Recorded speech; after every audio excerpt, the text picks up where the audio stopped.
In the name of the Father, and the Son, and the Holy Spirit. You're welcome to today's spiritual diet by Reverend Father Chris Dunko. Today is 31st July 2020, Friday of the 17th week in Ordinary Time, Year 2. Today the church celebrates the memorial of Ignatius of Loyola. The text of our reflection this day is from the Gospel reading from Matthew chapter 13, verses 54 to 58.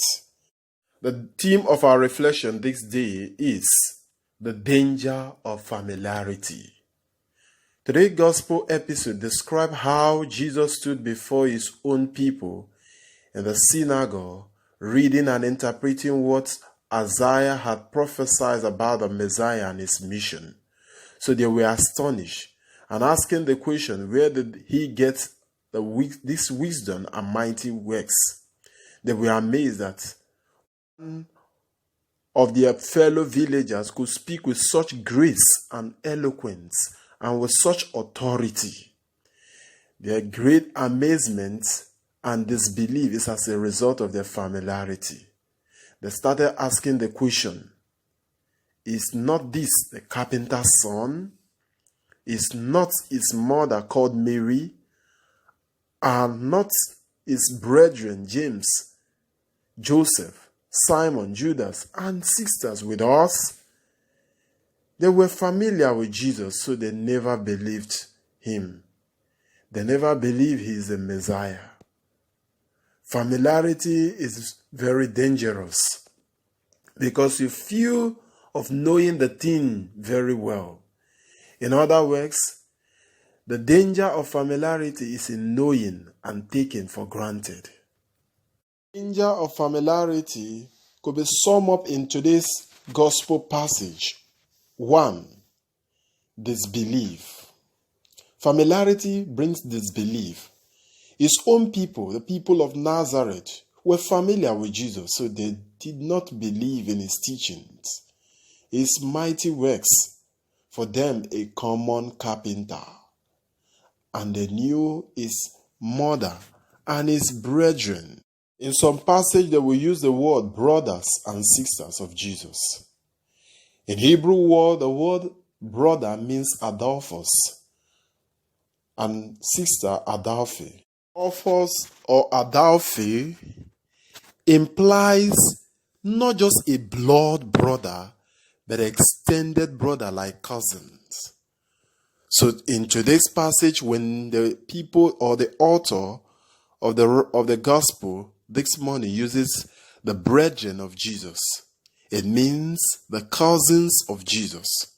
So the Jews or the Nazareth people, his own people, they knew him, so they did not believe in him. The second point we must understand again is dishonor. His own people did not respect or honor him like other places he has gone and did mighty works. In those places, they believed him, and he performed great miracles, like places like Capernaum, where the centurion called on him, who professed great faith in Jesus. Confirm Matthew chapter 8, verse 5. The woman with the issue of blood of Mark chapter 5, 24 to 34. The demonic of Gennesaret of Mark chapter 5, verse 1. Lazarus of Bethany, of whom Jesus called back to life, restored back to life. Compare John chapter 11. The man with withered hands. Compare Mark chapter 3. The blind man of Jericho. Compare Mark chapter 10, verse 46 to 51. These are people or places where Jesus went and performed great miracles, and the people believed him and honored him. His own people never believed him and never honored him because of their familiarity. Jesus said, a prophet is not without honor except in his own country and his own house, and he did not do many mighty works there because of their unbelief.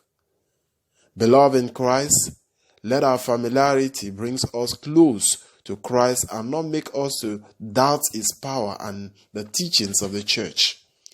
In the house of God, you will see people with faith, with great faith, and people without faith and without respect for the things of God.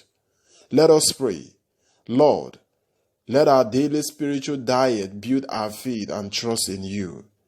May we not be so familiar with the things of God by dishonoring and disbelieving your works, O Lord. We ask this through Christ our Lord. Jesus, I trust in you. May Almighty God bless you, Father, Son, and the Holy Spirit. Do have a lovely day. Go and succeed.